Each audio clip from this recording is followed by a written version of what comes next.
The whole point of becoming masterful in your life is really about you beginning right this moment to learn that you are actually more powerful than your circumstances. Now, we're not taught that, but for you to actually begin to be masterful in your life requires that you become more aware and mindful that there is a you, and we call that you self, and then there are thoughts, feelings, and circumstances. And as we focus on the you become more masterful in managing and deliberately manipulating those thoughts and challenging those feelings and objectively making better choices. Centering helps you. One of the beautiful things about meditation is that meditation is one of the most powerful tools that you can ever explore. And it is powerful because you will begin to learn that there is a you, and then there are the things happening. And as long as you know that those two things exist, then you don't have to fall into the overwhelm of thinking that life and your problems are bigger than you. They are separate from you, and you get to manage them or manage yourself in their presence. Because being able to have mastery over your life means being able to look at your life and now look at your life in a constructive way. So many people avoid looking because they don't know how they might feel about or deal with their overwhelm. Our pain is in our perspective. And our perspective has been handed to us by people who did not have a good perspective themselves. And so it is our job to take these lives that we have, these precious lives that we have, and begin to refine the thinking in an authentic way.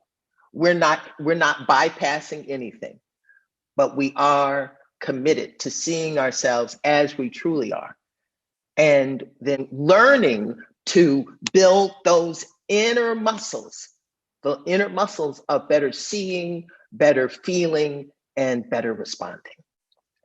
If in fact life is just bumping into life, and if in fact you were born creative, resilient, empowered to choose, whole, and worthy, then the best way for you to stay aligned with your innate nature is to develop what we call the growth mindset. This is everything, y'all. Because when you have a growth mindset, everything that happens in your life becomes a reason for you to pay attention to you. And we are all our favorite subject. But right this moment, when it comes to the kind of attention that we pay to ourselves, it's usually full of some form of worry, doubt, fear, not good enough, judgment, fighting, being in opposition with ourselves, not trusting ourselves. But we pay a whole bunch of attention to that stuff. When you adopt the growth mindset, it says that everything, because life is just being life, how you see it speaks to your beliefs. So if you use every single moment in your life to say, oh, based upon how this feels, how do I need to grow? And guess what that does? It Here's the exciting part. It always puts you on purpose in your life. So the next time life bumps into you, you get to say, okay, all right, that hurts, because we acknowledge the truth. Okay, all right, that hurts. That hurts. And now as you stumble just a little, you find the spirit inside to say, and how does that grow me? How am I supposed to use this to get to my better yet to be? It lets you be totally present.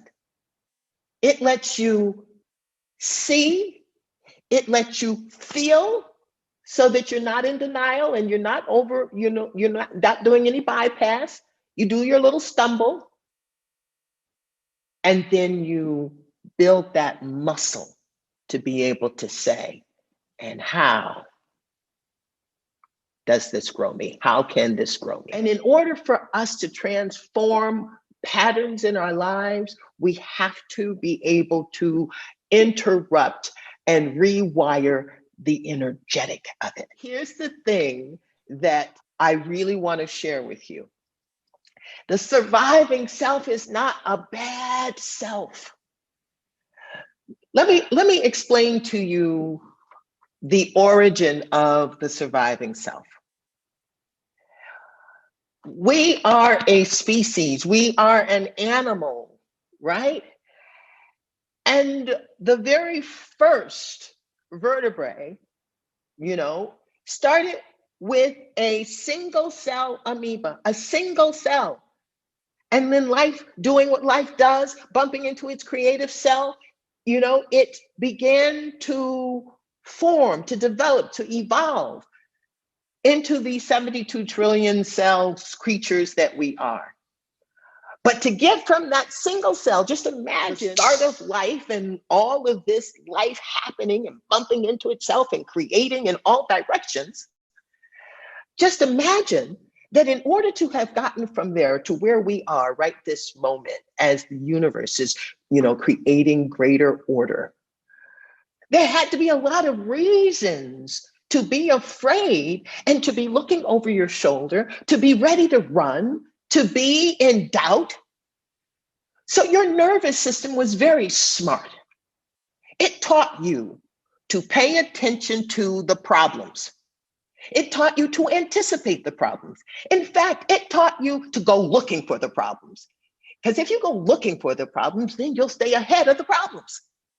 So the surviving self is just constantly trying to survive. And that is its resilience. That is its power. Its power is, girl, shut your eyes. You don't even have to be on board right this moment. I'm going to take off and you're going to be just fine. So we don't want to get rid of our surviving self. We want to understand it. We want to understand how practiced it is at keeping us safe. But also, evolution has moved far beyond the way in which the surviving self reacts. And so what we want to do is to hold on to the parts that work and challenge the parts that have become our limitations. Our Inner Fitness community, I invite you to stay, join, and learn to turn wellness concepts into action. Living life well takes practice, y'all. So simply click the subscribe button to practice together, grow this conversation, and change the world. I can't wait to read your comments and hear how your life changes for the better. Thank you for subscribing. Let's thrive.